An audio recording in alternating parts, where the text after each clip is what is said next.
রাতে প্রচণ্ড ঝড় আর বৃষ্টি হয়েছে, তাই রহিম মিয়া সকাল সকাল চলে গেলেন তার ফসলের জমিটা দেখতে। বাহ, বৃষ্টিতে তো আমার ফসল ভালোই হয়েছে, এবার ফসল বিক্রি করে জমিদারের ঋণ টাকাটা পরিশোধ করে দেব। আর এইদিকে রহিম মিয়ার বউ সকাল সকাল রহিম মিয়াকে খুঁজতেছে। কোথায় যে গেল মানুষটা এত সকালে? রাত তো এমনিতেই বৃষ্টি হয়েছে, যাই গিয়ে দেখি কোথায় আছে। এই বলে সে রহিম মিয়াকে খুঁজতে চলে গেল। তার কিছুক্ষণ পরে রহিম মিয়া বাড়িতে চলে আসলো।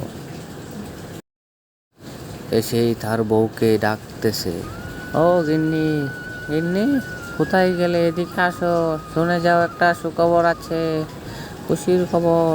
ঠিক তখনই তার বউ সেখানে চলে আসলো আর রহিম মিয়াকে বলতে লাগলো, কোথায় গিয়েছিলে তুমি তো সকাল সকাল?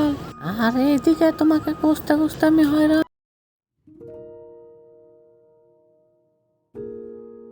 এবার আমাদের জমিটায় প্রচুর ফসল হয়েছে, এই ফসল বিক্রি করে জমিদারের ঋণের টাকাটা পরিশোধ করবে। ঠিক বলেছ গিন্নি, ঠিক বলেছ।